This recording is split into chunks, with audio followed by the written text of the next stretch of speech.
Oh, baik.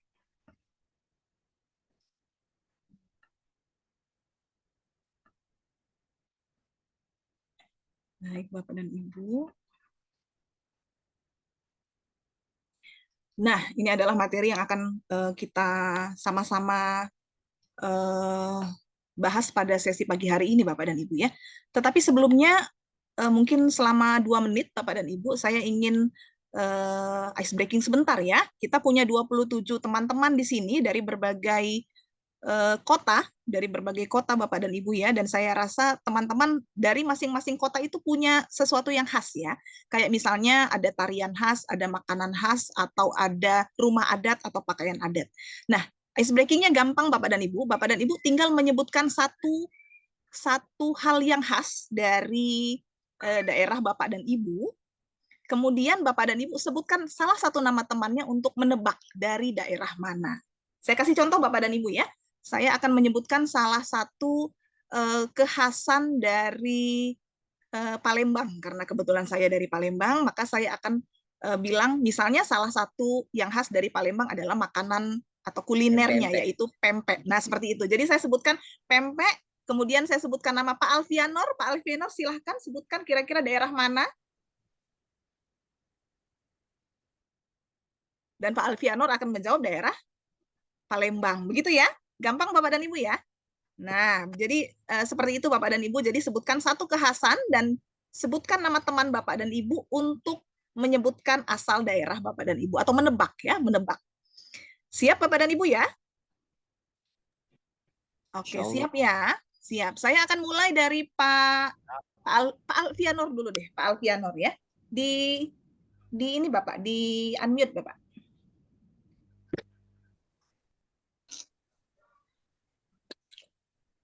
Boleh lagu daerah nggak, Bu? Lagu daerah boleh? Ampar-ampar pisang. Oke, Bapak sebutkan satu nama.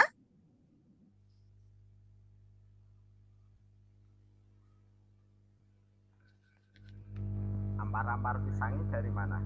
Muhammad Rahyan. Pak Ahyan. Bapak Muhammad Enggak. Rahyan. Oke. Iya, iya Pak. Bapak Rahyan, sebutkan nama daerahnya Pak. Ampar-ampar pisang. Maksudnya Bu? Pisang dari mana, Pak? Ampar-ampar pisang itu dari daerah mana Pak? Ampar-ampar pisang. Tebak Pak. Sumatera Barat bukan? Bener nggak Pak? Bukan, Pak, bukan. Salah. Yang betul apa Pak? Kalimantan Selatan. Kalimantan Selatan. Baik. Nggak ketebak ya. Kita lanjut Pak Rahyan. Silahkan menyebutkan satu kekhasan nama daerah Bapak. Kemudian menyebutkan satu teman Bapak untuk menyebutkan asal daerah Bapak. Buya Hamka. Oke. Buya Hamka. Padang. Ya berarti tokoh ya Pak ya. Fauzi.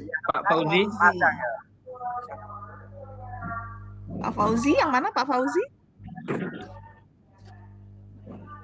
Ada Pak Fauzi? Nggak ada Pak.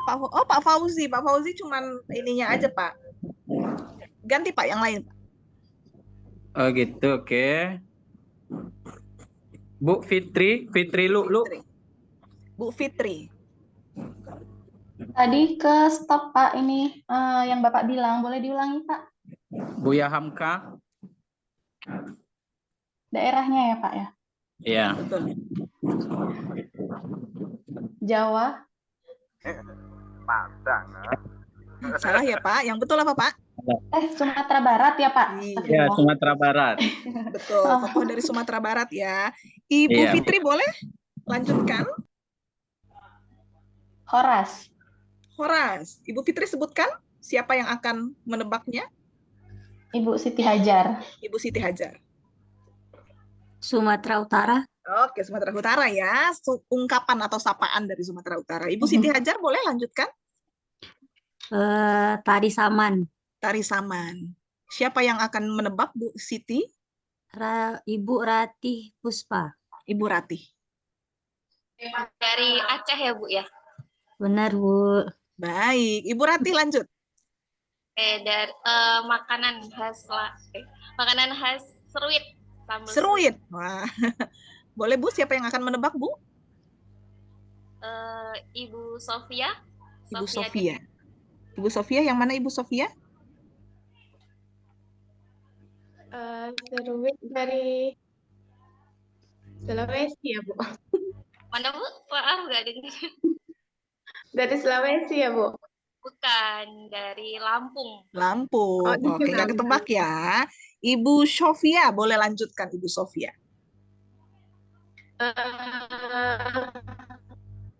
Songket, maaf, Tanjak. Tanjak. Oke, boleh. Siapa yang akan menebak? Tanjak. Ibu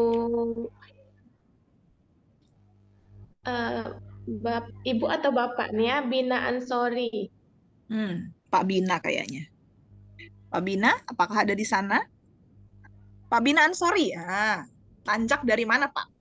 Rancak, pakainya R, Bu, ya? Tanjak, Pak, Tanjak. Tanjak itu pakaian adat, Pak. Dari mana ya? Ranjak itu dari Minang. Bukan, Pak. Oh, bukan. Dari Riau. Oh, dari Riau. Ya, Melayu ya, Riau Melayu ya. Baik, lanjut Pak Bina. Silahkan Pak Bina. Terakhir. Makanan deh, Bu, ya. Boleh. Rawon. Dari Rawon. daerah mana? Ya. Ya, oke. Siapa Pak yang diminta untuk menebaknya? Ya, yang tertawa itu Pak Tawali, Pak. Pak Tawali. Itu kesukaan istri saya itu. Dari mana Pak Tawali? Jawa Timur itu, Pak. Jawa Timur ya. Ya. Rawon. Apalagi kalau di Surabaya ada rawon setan ya, Pak ya. Makanya karena istri Ya, saya betul. selalu senang dengan keluaknya, itulah saya terus tertawa itu. Iya.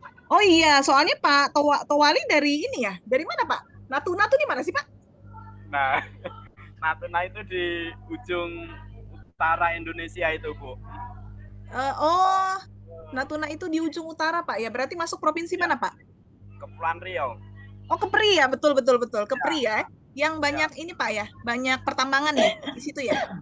Tapi itu di tengah laut sana, Bu. Di darat. Iya, betul. Lepas pantai ya, Pak ya. Ya. Oke, baik. Nah, Bapak dan Ibu, walaupun tadi baru sebut-sebutan nama, tapi sudah mulai agak kenal ya Bapak dan Ibu ya. Mudah-mudahan nanti semakin kenal dengan banyaknya sesi-sesi berikutnya. Tadi kita sudah sama-sama menyaksikan bahwa kita beragam sekali Bapak dan Ibu ya. Ada yang dari Jawa Timur, ada yang dari Riau, ada yang dari Aceh tadi ya. Ada banyak sekali keberagaman yang ada dalam kelas ini saja. Apalagi kalau kita bicara dalam konteks keberagaman dalam NKRI, Bapak dan Ibu. Ada banyak sekali suku, agama, bahasa, kemudian kebiasaan, budaya, termasuk juga di dalamnya ada banyak kekhasan tarian adat, adat istiadat, dan lain sebagainya yang membuat kita merupakan bangsa yang besar. Kenapa kemudian dalam AKMI diberikan salah satu materi pengantar toleransi dalam keberagaman, karena mengingat ini merupakan materi yang sangat penting dan menjadi program prioritas pembangunan nasional yang tercantum dalam Rencana Pembangunan Nasional Jangka Menengah Nasional ya Bapak dan Ibu ya, RPJMN tahun 2020 hingga 2024, yaitu pengarusutamaan moderasi beragama. Nah, sebagai bagian dari Kementerian Agama, Bapak dan Ibu adalah para guru, kemudian para kepala madrasah, juga pengawas ya. Ada juga sebagian Bapak dan Ibu yang dari pengawas, yang tentu saja memiliki peran yang sangat penting dalam ikut serta melakukan dukungan dan penguatan moderasi beragama. Utamanya adalah dalam menjaga toleransi dalam keberagaman di NKRI ini. Pada sesi ini kita akan membahasnya hanya dalam 1 jam pelajaran Bapak dan Ibu, tapi mudah-mudahan walaupun hanya 1 jam pelajaran akan banyak hal-hal yang kita peroleh dari sini. Tadi sudah saya perkenalkan sekilas Bapak dan Ibu, saya sebut saja Ibu Tina, home base saya di Balai Diklat Keagamaan Palembang sebagai Widya Suara Ahli Madya. Di AKMI sudah bergabung. Bapak dan Ibu boleh di-mute dulu biar suara saya terdengar jelas. Atau saya mute ya, sebentar ya, saya bantu mute. Oke, oke. Nah, biar Bapak dan Ibu lebih khusyuk gitu hanya mendengarkan suara saya ya. Jadi saya di AKMI sudah cukup lama dari 2021 dan saat ini juga menjadi instruktur inti nasional dan dalam bidang ini juga kebetulan saya adalah instruktur nasional dalam moderasi beragama. Nah, itu HP saya, tapi Bapak dan Ibu sudah tergabung kita semua dalam satu grup ya. Jadi tetap bisa saling berkomunikasi selama 1 pekan ini.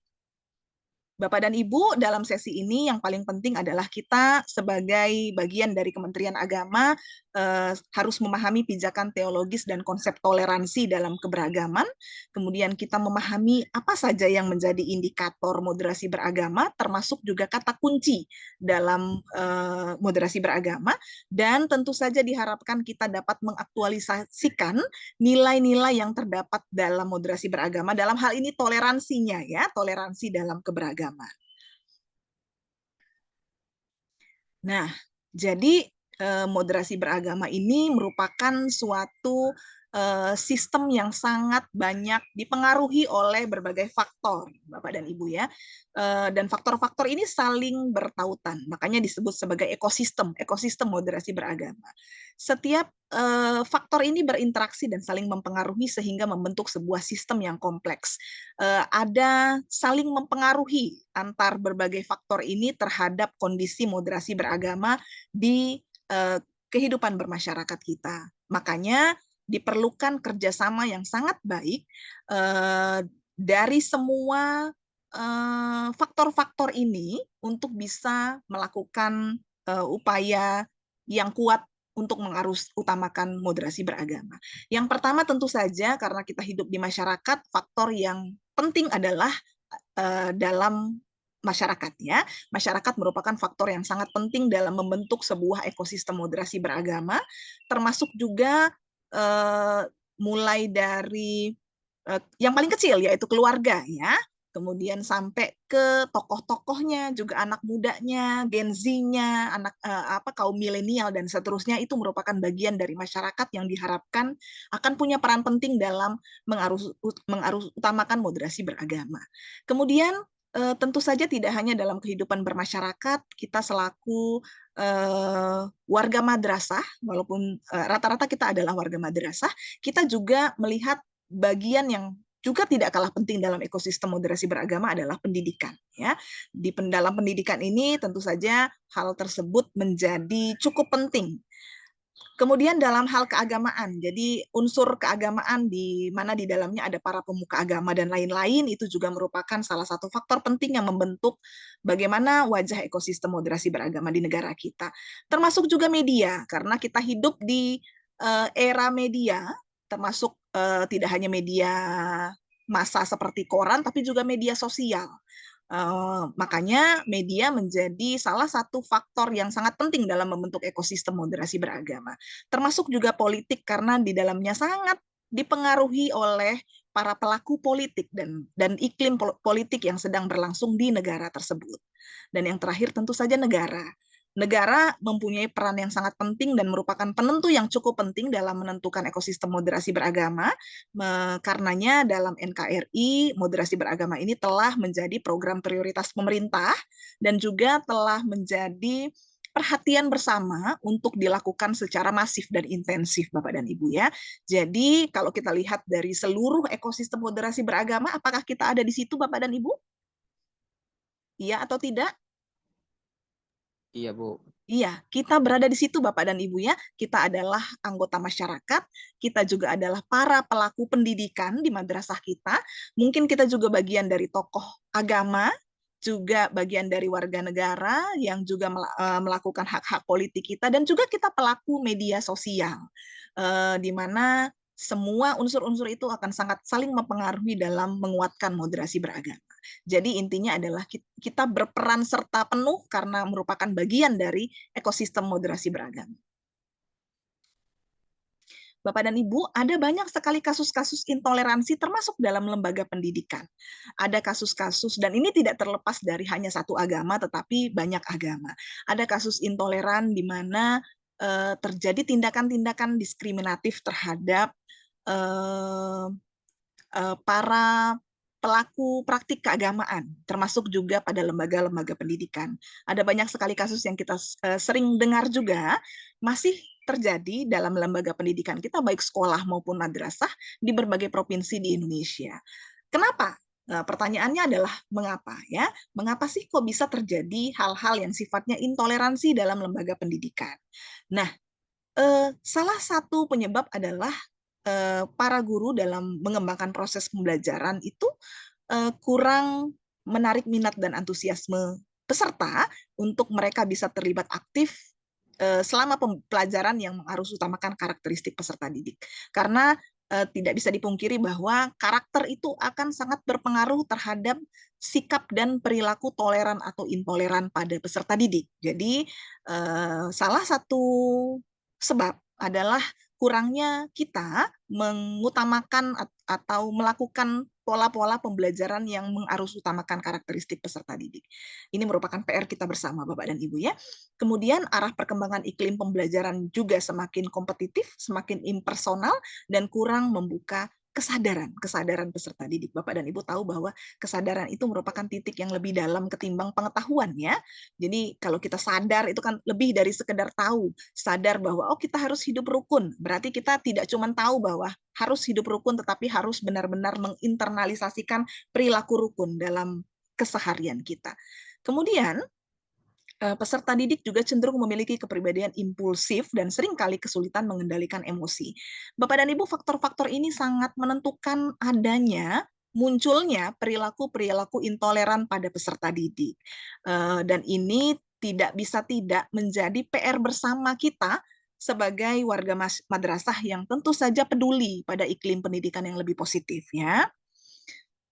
Nah, jadi di sini intinya adalah pada lembaga pendidikan kita perlu sekali untuk meningkatkan literasi. Karena literasi itu merupakan salah satu tools yang sangat ampuh dalam mengajarkan nilai-nilai, termasuk di dalamnya adalah nilai-nilai moderasi beragama.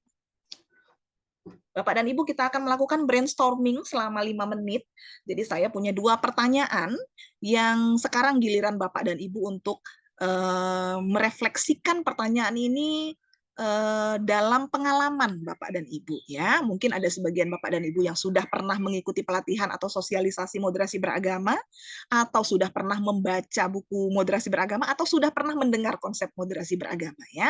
Jadi pertanyaan yang pertama, kita akan melakukan curah gagasan tentang apa sih yang Bapak dan Ibu sudah ketahui atau sudah pahami tentang konsep moderasi beragama.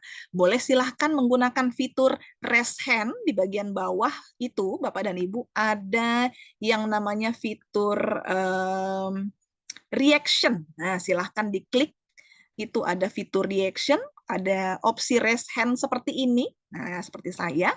Kemudian ada juga beberapa emoji lain ya, tapi silahkan Bapak dan Ibu menggunakan reaction raise hand atau angkat tangan ya, untuk bisa mendapatkan kesempatan untuk sudah ada yang angkat tangan, Pak Muhammad Ikram. Silakan Pak Ikram, menurut Bapak apa sih Pak konsep moderasi beragama yang Bapak sudah ketahui? Monggo Pak. Bapak masih mute. Bismillahirrahmanirrahim. Assalamualaikum warahmatullahi wabarakatuh. Waalaikumsalam. Pertama kali kami ingin mengatakan terima kasih banyak kepada Ibu narasumber yang memberikan kesempatan kepada kami. Yang kedua, sebenarnya saya ingin mencoba reaksinya, ternyata ditunjuk. Tapi bismillah. Oh, tadi ketes aja ya Pak ya. Siap.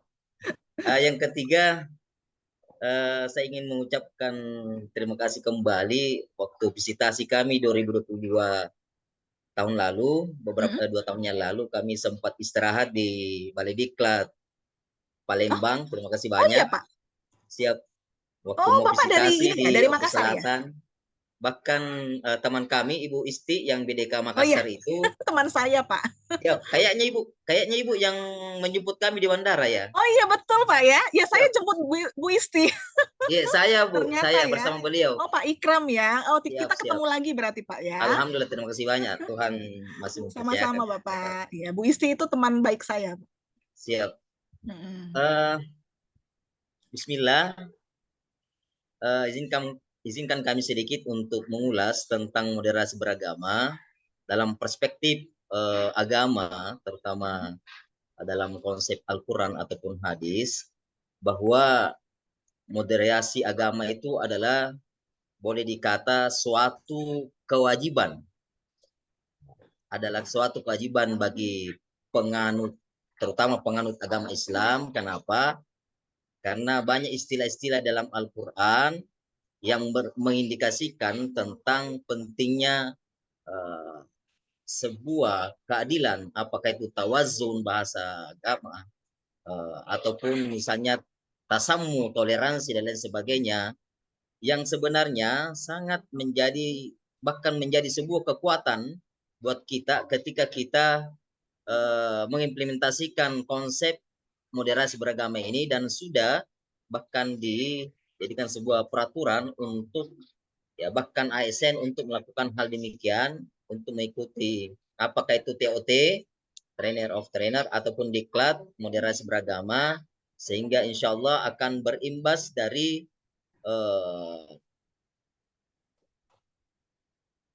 terjaganya apakah itu sebuah tradisi. Bahkan dalam agama, dalam kaidah usul fikih mengatakan al-adawatul muhakkamat, yaitu adat-adat yang tidak melanggar dengan syariat Islam, itu akan menjadikan sebuah, itu bisa dijadikan sebagai kekuatan atau dalil, atau bisa dijadikan sebagai dalih untuk melakukan hal demikian.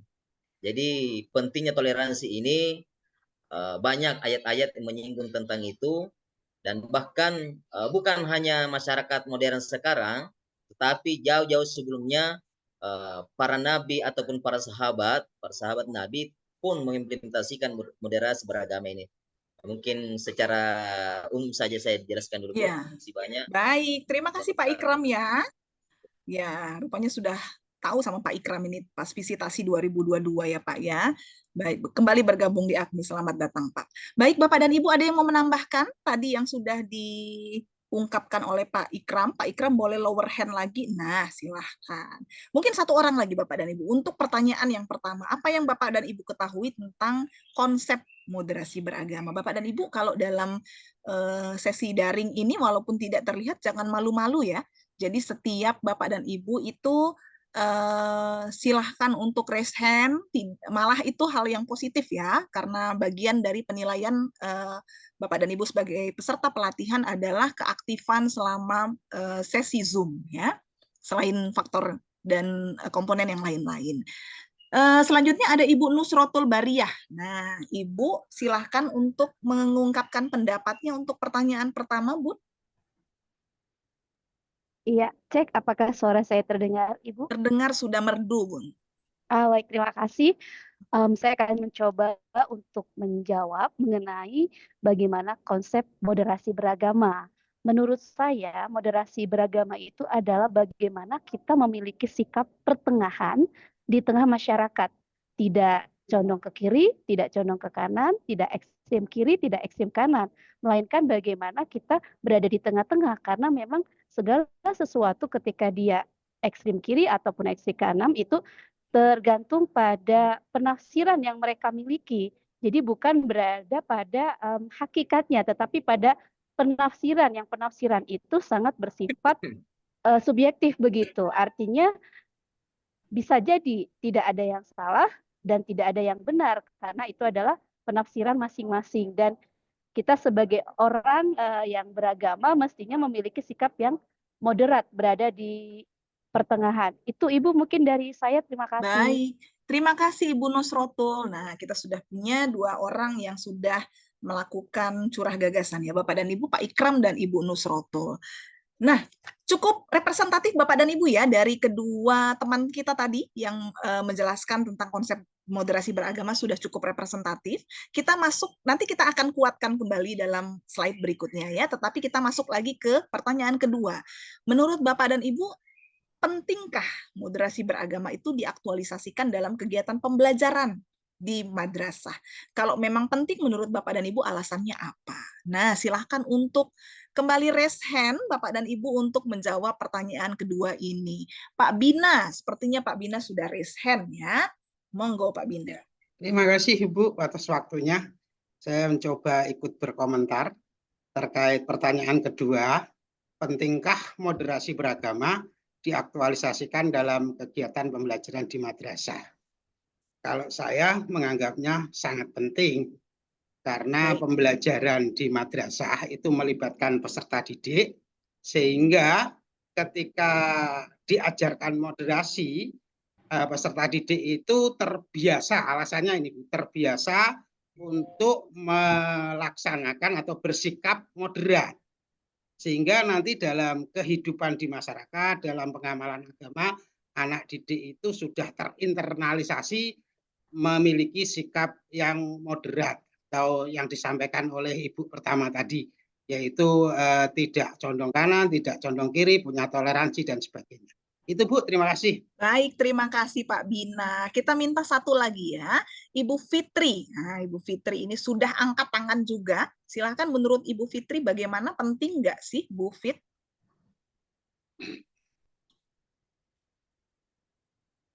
Ibu Fitrinya kok malah ngilang? Ibu Fitri menghilang ya? Oh, kalau gitu kita ke Pak Muhammad Hifni. Oh, ada. Ibu Fitri ada? Iya, ada, Bu. Oke. Iya, Mangga, terima Ibu kasih Fitri. atas kesempatannya, Ibu. Menurut saya sangat penting moderasi beragama ini di dalam madrasah, karena untuk mengajarkan kepada peserta didik kita tidak terlalu fanatik dan mencegah radikalisme sedini mungkin. Begitu, Ibu, kalau menurut saya. Baik. Ya, soalnya bibit-bibit radikal itu bisa saja dari madrasah atau dari sekolah ya, Bun Dari ya. kecil, iya. Baik, benar. satu lagi deh, Pak Terima Muhammad kasih. Hifni. Mangga Pak Muhammad Hifni, mungkin ada lagi yang mau dikuatkan dari dua teman Baik, kita ini? terima kasih. Jadi menurut saya di dalam moderasi beragama itu ada 4 indikator yang harus kita Wah, Pak Hifni terangkan. keren banget sudah ke indikator ya. Nah, coba Pak Hifni Pertama share itu dulu. kita harus menjelaskan bahwasanya moderasi agama itu mengajarkan untuk tidak atau anti kekerasan.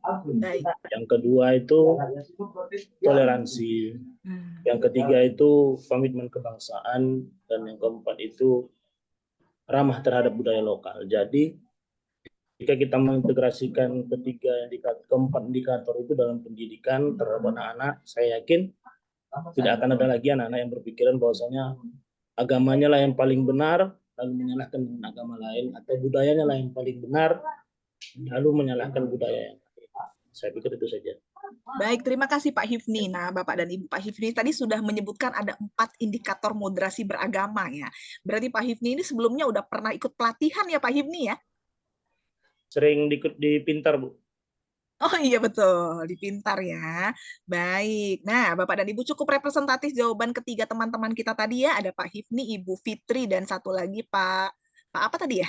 Yang sebelum Ibu Hifni, sebelum Pak Bina. Nah, Pak Bina ya. Tadi udah ditanya Pak Bina atau Bu Bina. Saya bilang Pak Bina, ternyata betul ya Pak Bina ya.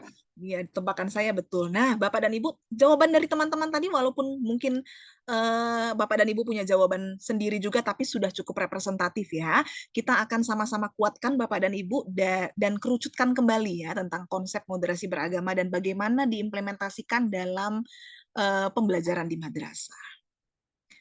Nah, jadi Bapak dan Ibu, kalau dari tadi yang sudah disebutkan Pak Hifni ya, apa sih indikator seseorang itu moderat? Hal apa atau karakter apa yang dia miliki sehingga seseorang itu bisa dikatakan moderat? Ini pertama ya. Jadi ada 4 indikator yang bisa menjadi tolok ukur seseorang itu moderat atau tidak moderat. Yang pertama adalah dimilikinya komitmen kebangsaan. Nanti kita akan jelaskan lebih rinci. Saya sebutkan dulu, kemudian toleransi, tadi sudah disebutkan tuh oleh Pak Hifni ya, kemudian anti kekerasan dan penghormatan terhadap tradisi. Yang paling utama juga Bapak dan Ibu adalah, yang ini kan gambar kembang ya, ada kembang pink, ada kembang kuning, ada hijau, ada biru. Nah, sama pentingnya nih, kayak kelopak saling mengisi dan saling membuat sebuah bunga menjadi semakin indah ya. Jadi Bapak dan Ibu, yang paling penting juga untuk kita pahami bersama adalah moderasi beragama itu bukan moderasi agama. Jadi yang dimoderasikan itu bukan agamanya, melainkan sikap kita saat beragama dalam konteks hubungan kita dengan masyarakat ya. Jadi agama tidak perlu dimoderasi karena agama sudah sempurna. Setiap agama itu sudah memiliki atau memuat nilai-nilai kebaikan di dalamnya sehingga tidak perlu dilakukan moderasi, tetapi para pelakunya atau para orang-orangnya itu ada yang mengamalkan agama dengan cara-cara yang tadi ya, berlebihan baik itu ekstrim kiri maupun ekstrim kanan sehingga menyebabkan ketidakrukunan dalam kehidupan beragama di negara. Begitu ya. Jadi poin pertama adalah moderasi beragama itu bukan moderasi agama. Jadi tidak akan mengikis akidah masing-masing penganut agama ya. Kemudian yang juga sering ditekankan oleh Pak Lukman Hakim Saifuddin sebagai bidannya moderasi beragama adalah moderasi beragama ini berada di wilayah internum. Bukan di wilayah internum, melainkan di wilayah eksternum. Kalau kita simak, wilayah internum itu adalah terkait dengan akidah ya. Akidah itu tidak bisa diganggu-gugat, harus solid. Tidak boleh ada kata-kata toleran dalam akidah. Kalau kita meyakini sesuatu terkait akidah, tidak ada kata toleransi. Tetapi dalam hubungannya pada wilayah eksternum, yaitu hubungan kita saat berhubungan dengan orang lain, nah itulah yang perlu dimoderasi. Pada saat kita meyakini sesuatu hal sesuai akidah kita, itu berada di wilayah internum, tetapi pada saat kita bersosialisasi, berhubungan dengan masyarakat, termasuk juga dalam melakukan pembelajaran di madrasah, maka itu sudah masuk wilayah eksternum. Nah, moderasi beragama itu berada pada wilayah eksternum tersebut, Bapak dan Ibu ya. Dan yang paling penting lagi, apa aja sih yang menjadi kata kunci dalam moderasi beragama? Itu ada kemanusiaan, kemaslahatan umum, adil, berimbang, taat konstitusi, termasuk ditambahkan dengan 4 indikator. Jadi totalnya ada 9 kata kunci moderasi beragama yang disinilah menjadi prinsip-prinsip kita dalam menjalankan moderasi beragama itu. Begitu ya Bapak dan Ibu ya. Nah, kemudian ini. Jadi apa tadi pertanyaan pertama adalah apa yang dimaksud dengan moderasi beragama? Bapak dan Ibu, moderasi beragama itu mencakup cara pandang, sikap, dan praktik beragama. Jadi ada 3 ya, bukan cuma cara pandang. Kalau cara pandang itu kan apa yang ada di kepala kita, itu cara pandang, our mindset. Tetapi diejawantahkan juga dalam sikap atau perilaku dan juga dalam praktik beragama. Jadi manifestasi dari cara pandang moderat itu ada pada sikap kita yang moderat dan praktik beragama yang moderat. Nah, jadi moderasi beragama itu mencakup cara pandang, sikap, dan praktik beragama dalam kehidupan bersama dengan cara mengejawantahkan esensi ajaran agama-agama masing-masing yang melindungi martabat kemanusiaan dan membangun kemaslahatan umum berlandaskan prinsip-prinsip tadi Bapak dan Ibu ya, adil, berimbang, mentaati konstitusi sebagai kesepakatan berbangsa. Bapak dan Ibu, di sini penekanannya adalah bahwa agama tidak dijadikan alat untuk merusak peradaban, karena justru agama itu dilakukan untuk memelihara peradaban itu sendiri. Nah, jadi esensi moderasi beragamanya seperti itu. Dan ini merupakan kata kunci untuk terciptanya toleransi dan kerukunan baik di tingkat lokal, nasional, maupun global. Ini yang sedang kita usahakan bersama dalam konteks masing-masing kita ya. Jadi guru madrasah berarti dalam level madrasah, kemudian ada juga yang dalam level nasional dan juga dalam level global ya. Ini yang akan kita harapkan menjadi tool bagi terciptanya kerukunan bagi seluruh umat beragama di negara kita. Tadi sudah disebutkan oleh Pak Hifni dan juga saya tegaskan kembali bahwa kita disebut moderat apabila kita memiliki indikator-indikator sebagai berikut. Pertama, komitmen kebangsaan. Tidak bisa tidak bahwa sebagai seorang ASN Kementerian Agama kita harus mendukung komitmen kebangsaan, tidak boleh berpikir bahwa Konstitusi UUD 1945 itu adalah sesuatu hal yang tidak baik, tetapi hal itu justru harus menjadi komitmen bersama, bagian dari dasar negara kita yang sama-sama kita hormati, ya, dan juga seluruh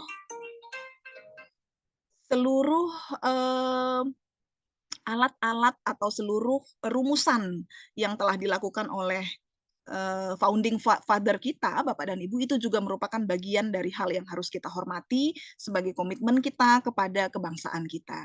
Kemudian yang kedua tentu saja indikator toleran. Toleran itu terkait dengan tentu saja perbedaan. Kalau misalnya kesamaan, kita tidak perlu toleran karena kan semuanya sudah sama. Tetapi pada saat kita berada pada perbedaan, disitulah kita dihadapkan pada pilihan untuk toleran atau tidak toleran, Bapak dan Ibu ya.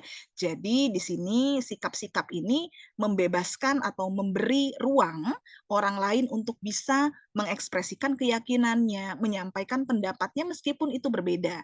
Jadi pada saat kita menjadi orang yang toleran, kita tidak merasa terancam pada saat orang berbeda pendapat dengan kita atau berbeda keyakinan dengan kita atau berbeda praktik beragamanya dengan kita. Tidak merasa sesuatu yang salah untuk bersama-sama dengan orang-orang yang juga memiliki prinsip-prinsip yang berbeda. Jadi pada saat kita sudah menjadi orang yang punya toleransi tinggi, kita akan menjadi orang-orang yang biasa-biasa saja dengan perbedaan dan menghargai setiap perbedaan yang ada, begitu ya. Kemudian tentu saja yang juga harus menjadi implementasi atau indikator adalah anti kekerasan. Dalam menyelesaikan masalah, kita mengutamakan solusi-solusi yang jauh dari kekerasan, tidak mengutamakan semuanya harus baku hantam ya Bapak dan Ibu ya, karena memang tidak perlu baku hantam juga, karena apapun permasalahan yang terjadi tentu saja kita dapat menyelesaikannya secara baik tanpa melibatkan unsur kekerasan. Dan yang terakhir adalah penghormatan terhadap tradisi. Kita bangsa yang besar yang terdiri dari banyak sekali tradisi lokal, Bapak dan Ibu, dan ini kadang-kadang menjadi potensi konflik saat sebagian masyarakat itu tidak mengakui atau tidak suka dengan tradisi-tradisi lokal yang sebetulnya memang sudah ada. Nah, saat kita menjadi orang yang moderat, kita walaupun kita tidak menjalankan tradisi tersebut, kita menghormati tradisi tersebut ada. Kita menghormati orang-orang yang menjalankan tradisi tersebut. Bapak dan Ibu, ini adalah 4 indikator kita bisa ukur diri kita ya. Dari keempat indikator ini, seberapa moderatkah diri kita? Apakah kita orang yang punya komitmen kebangsaan yang baik? Apakah kita toleran terhadap segala jenis perbedaan? Apakah kita tidak mengedepankan cara-cara kekerasan dalam menyelesaikan permasalahan? Dan apakah kita menghormati tradisi? Nah, itu merupakan kalau Bapak dan Ibu melihat 4 indikator ini, saya mau ini dong, Bapak dan Ibu menggunakan kolom chat. Bapak dan Ibu bisa nggak mengukur diri sendiri dari angka 1 sampai angka 10, Bapak dan Ibu, rating moderatnya, kalau Bapak dan Ibu menilai diri Bapak dan Ibu berdasarkan 4 indikator ini, Bapak dan Ibu ada di nilai berapa? Boleh Bapak dan Ibu melakukan self-rating atau merating diri sendiri dan menuliskan angkanya di kolom chat Bapak dan Ibu ya. Jadi silahkan untuk menilai kira-kira, oh saya dari 0 sampai 10, saya moderatnya 9 nih, misalnya seperti itu ya. Silahkan untuk menulis di kolom chat Bapak dan Ibu. Tuh, oh banyak yang 10. Masya Allah ya, keren-keren Bapak. Oh ada yang 9,99999 ya. Jadi sedikit lagi udah mau 10. Jadi Bapak dan Ibu keren-keren sekali ya, teman-teman yang moderat, yang sudah tidak perlu diragukan lagi tingkat moderasi beragamanya ya, karena sudah menginternalisasikan keempat indikator ini. Boleh Bapak dan Ibu kita kasih reaction tepuk tangan? Ada reaction tepuk tangan untuk diri kita semua. Nah ini dia ya, tuh. Iya, ini adalah reaction tepuk tangan, clapping hands ya, buat Bapak dan Ibu semua yang sudah merating dirinya moderat ya, ditinjau dari 4 indikator. Tadi kita sudah sebutkan Bapak dan Ibu bahwa Indonesia itu potensi konfliknya besar karena sangat beragam. Kita punya 17.000 pulau, 250-an agama, dan kepercayaan, kemudian ada 1.340 suku. Aduh, bayangkan ya, kayaknya tidak ada negara yang sebesar itu, yang sampai ribuan suku bangsanya ya. Kemudian kita juga punya 546 bahasa. Jadi betapa beragam dan betapa heterogennya bangsa Indonesia, dan disinilah urgensinya kita mengarus utamakan moderasi beragama, sehingga keberagaman ini tidak menjadi ancaman perpecahan, tetapi menjadi potensi kerukunan. Nah itu yang jadi yang perlu kita garis bawahi adalah hidup rukun walaupun beragam ya. Kalau tidak beragam rukun itu biasa, tapi kalau beragam rukun, nah itu yang harus kita selalu upayakan dengan moderasi beragama sebagai salah satu tool yang penting Bapak dan Ibu ya. Nah, kita jam berapa sih? Masih ada cukup waktu ya. Saya akan agak percepat Bapak dan Ibu ya, karena slide-nya cukup banyak. Tetapi saya akan ambil yang penting-penting saja, sehingga kita bisa merefleksikan segala sesuatunya dengan lebih substansial ya. Bapak dan Ibu, terlepas dari konsep agama, ke-6 agama yang diakui di Indonesia itu semuanya memiliki muatan moderasi, memiliki muatan dan nilai-nilai kerukunan di dalamnya. Jadi kalau dalam Islam kita ada yang namanya wasatiyah, yaitu sikap berada di pertengahan. Kemudian dalam Hindu juga ada, dalam Konghucu juga ada konsep yang mirip, dalam Kristen juga ada konsep yang sama juga dalam agama Buddha, Bapak dan Ibu. Jadi keenam agama itu memiliki muatan yang sama, yang bisa kita simpulkan bahwa keenam agama tersebut memiliki muatan bahwa kita sebagai pengikut agama harus memiliki sikap bertengah-tengah atau berada di pertengahan, ya, berada di pertengahan, tidak ekstrim kanan, tidak ekstrim kiri, tetapi berada di tengah-tengah atau seimbang. Nah, seimbang, ya. Jadi kata lainnya adalah seimbang, tidak berlebihan atau seimbang, tidak ekstrim, gitu ya. Jadi semua agama mengajarkan konsep yang sama, yaitu tidak ekstrim. Kemudian Bapak dan Ibu, kalau dikaitkan dengan peningkatan kompetensi dasar kita sebagai pendidik dan sebagai warga madrasah, karena kita tidak semuanya guru, ada pengawas juga, ada kepala madrasah juga, maka kita sebagai seorang pelaku pendidikan itu harus memiliki keempat kompetensi ini. Kalau kompetensi pedagogis, sosial, personal, profesional, kita semua sudah tahu.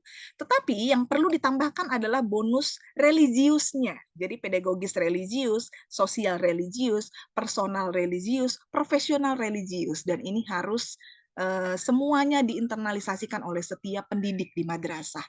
Bagaimana keempat kompetensi guru ini bisa kita berikan muatan-muatan religius sehingga kita menjadi guru yang tidak cuma kompeten secara substansial akademis kita, tetapi juga secara religius, ya Bapak dan Ibu, ya. Nah, bagaimana sih pelaksanaan internalisasi moderasi beragama di tingkat madrasah? Jadi sebetulnya kalau kita melihat dari moderasi dari ini ya, dari sintaknya pembelajaran yang ada di madrasah, mulai dari kalau kita mengenal taksonomi Bloom, Bapak dan Ibu, kita pasti tahu bahwa tahap pertama pembelajaran itu adalah mengingat, kemudian memahami, kemudian menerapkan, kemudian sudah masuk C4 ada menganalisis, dan yang terakhir mengevaluasi. Nah, begitu juga dalam internalisasi konsep moderasi beragama di madrasah. Dimulai dari tingkat yang paling bawah dulu, yaitu bagaimana anak-anak bisa merecall, mengingat tentang materi moderasi beragama. Tentu saja tidak sampai di situ, diajak naik kelas lagi bagaimana anak-anak paham, sadar, ya, kalau sudah dalam bentuk understanding itu berarti tidak cuma tahu tetapi sadar untuk bisa menginternalisasikan nilai-nilai moderasi beragama. Dan kemudian bagaimana anak-anak mempraktekkan, bagaimana peserta didik nanti bisa mempraktekkan pemahaman moderasi beragamanya secara langsung, baik itu melalui simulasi maupun dalam kesehariannya di madrasah.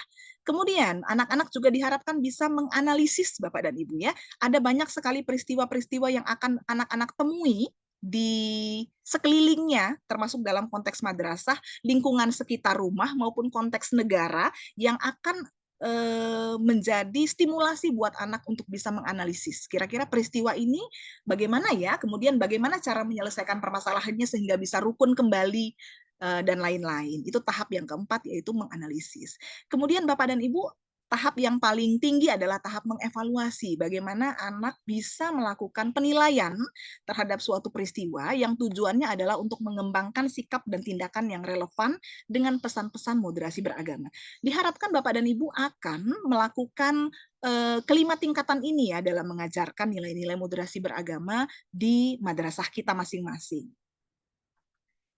Nah, saya skip yang karena tidak. Nah, jadi sesuai juga dengan prinsip pembelajaran UNESCO ya.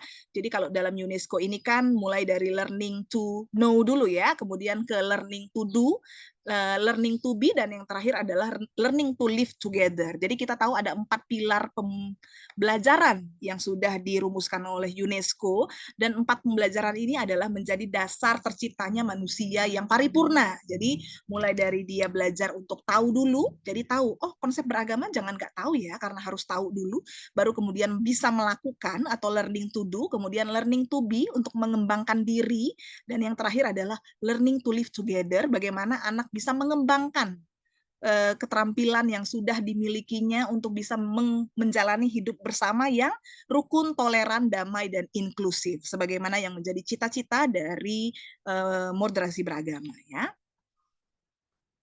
Nah, jadi ada dua hal Bapak dan Ibu, ada dua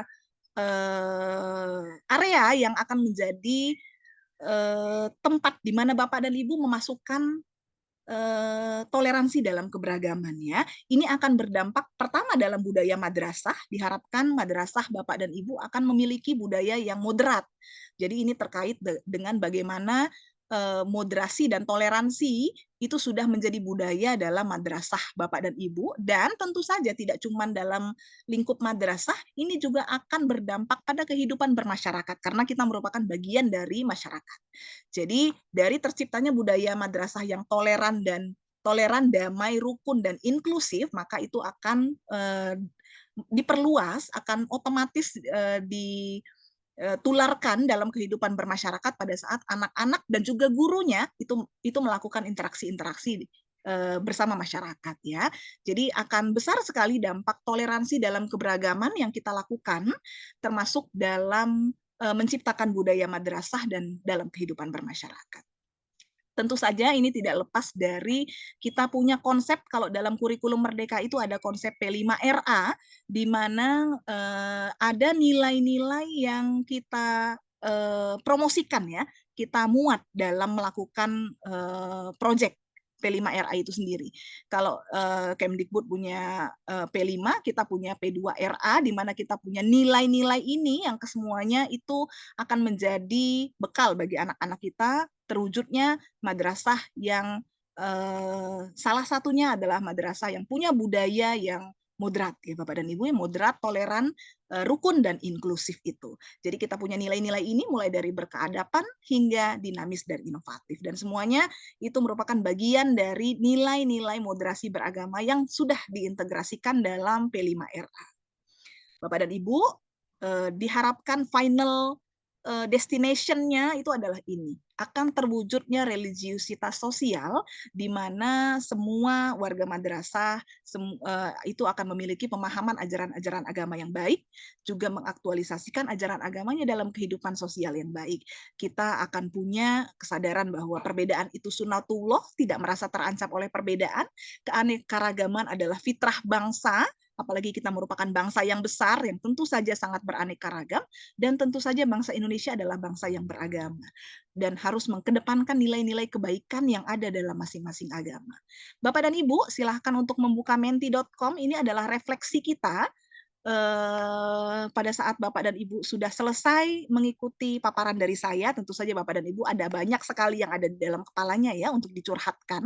Tetapi pada sesi terakhir ini sebagai closing, saya ingin kita sama-sama berefleksi tentang apa sih yang akan saya lakukan dalam ikut memelihara budaya toleran dan kerukunan di lingkungan madrasah dan masyarakat. Apa yang menjadi komitmen Bapak dan Ibu bersama, silahkan dituliskan dalam menti.com. Dan silahkan dimasukkan kodenya, yaitu 78152964. Boleh dimulai dari sekarang?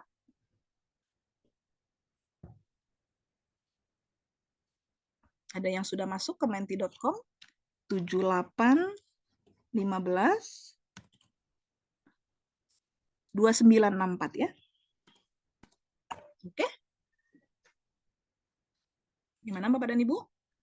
Silahkan untuk membuka menti.com di browsernya ya, atau di laptopnya, dan memasukkan kode 78152964. Apakah sudah masuk Bapak dan Ibu?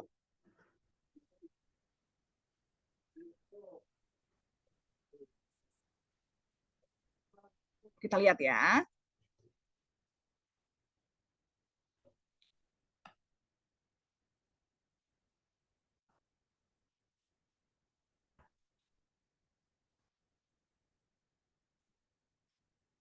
Oke, silakan Bapak dan Ibu untuk membuka menti.com di browsernya masing-masing dan memasukkan kode yang ada di layar Bapak dan Ibu. Ya, sudah ada satu respon, silakan untuk dilanjutkan semuanya untuk bisa merefleksikan apa yang sudah kita bahas pada kesempatan sesi pagi hari ini ya. Untuk ikut memelihara budaya toleran dan kerukunan di lingkungan madrasah dan masyarakat, saya berkomitmen akan melakukan apa Bapak dan Ibu. Kita tunggu selama 3 menit ya.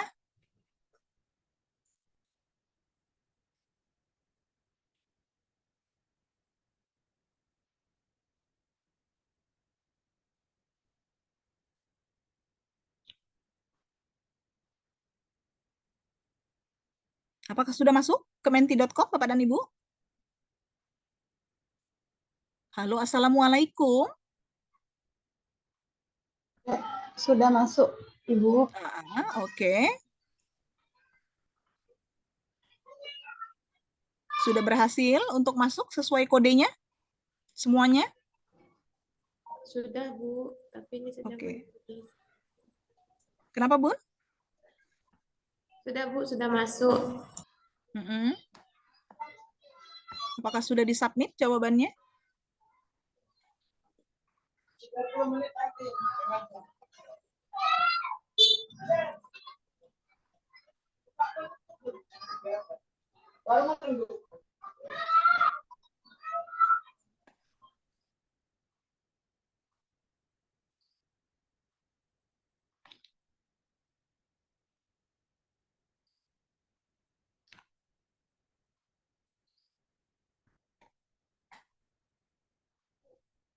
Oke, silahkan di input Bapak dan Ibu ya, jawaban masing-masing refleksinya.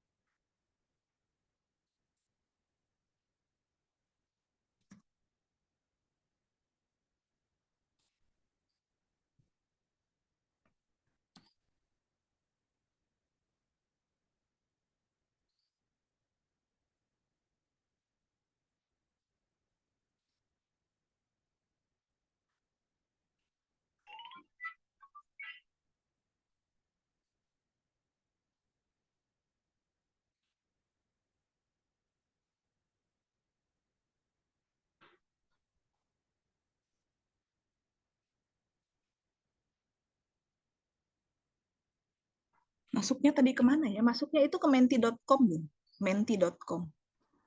Bapak dan Ibu belum tahu menti.com ya? Oke, saya share screen ya.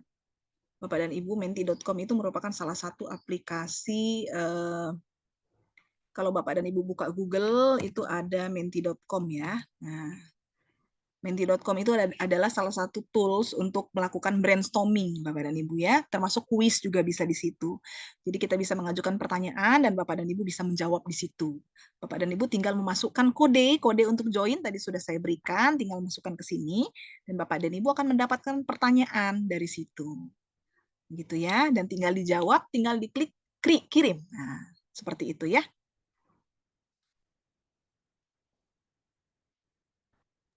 Oke.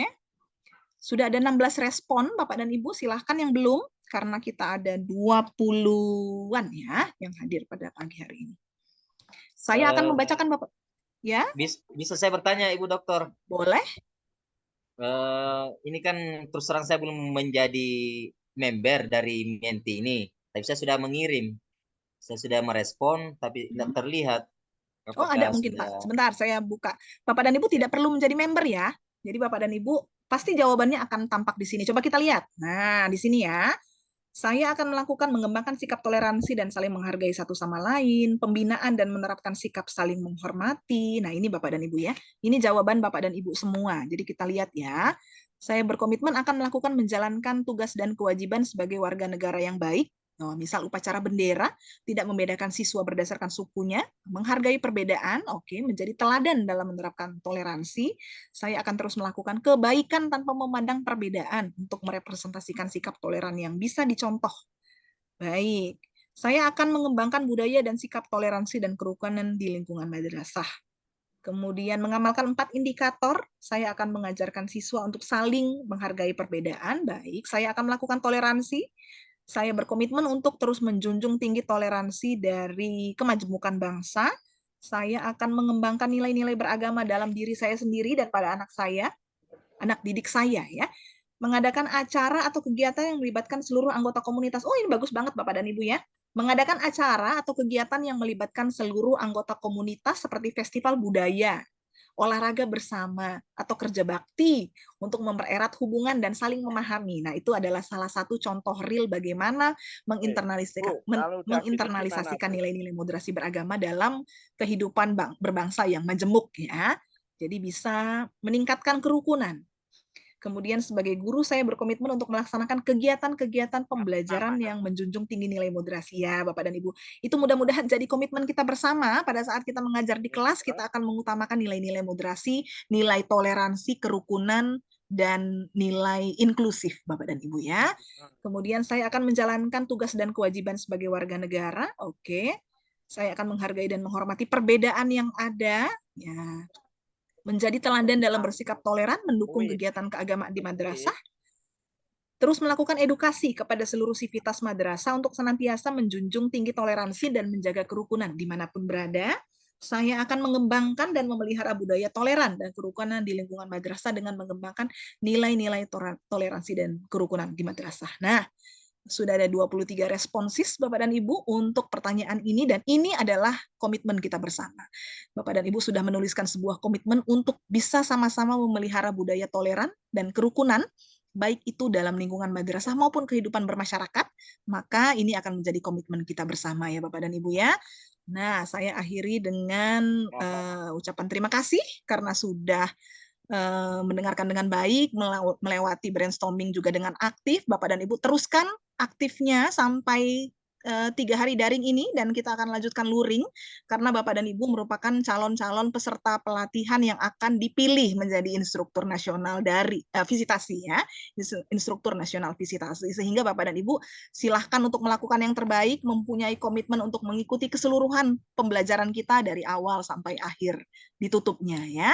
Saya mengucapkan terima kasih dengan quote guruku adalah pembimbing jiwa, dan jiwa itu bagaikan mutiara, dan kita harapkan ini akan diinternalisasikan dalam menjalankan peran pendidik pada diri kita masing-masing ya. Terima kasih Bapak dan Ibu. Salam AKMI. Saya akhiri dengan sebuah pantun, jalan-jalan ke negara Chechnya. Terima kasih atas perhatiannya. Saya akhiri. Wassalamualaikum warahmatullahi wabarakatuh. Waalaikumsalam. Terima kasih Bapak dan Ibu, itu untuk sesi pagi hari ini. Selanjutnya kita akan gimana? Ada Pak Romi ya? Apakah ada saya, Pak Romi? Bu. Oh, Ibu Marni ya? Yes. Oh iya, Bapak dan Ibu kita akan melanjutkan sesi selanjutnya ya dengan Ibu Marni Zulianti. Saya undur diri Ibu Marni, terima kasih, sampai ketemu lagi. Assalamualaikum warahmatullahi wabarakatuh. Waalaikumsalam warahmatullahi wabarakatuh. Terima kasih Ibu Agustina. Sama-sama Bun.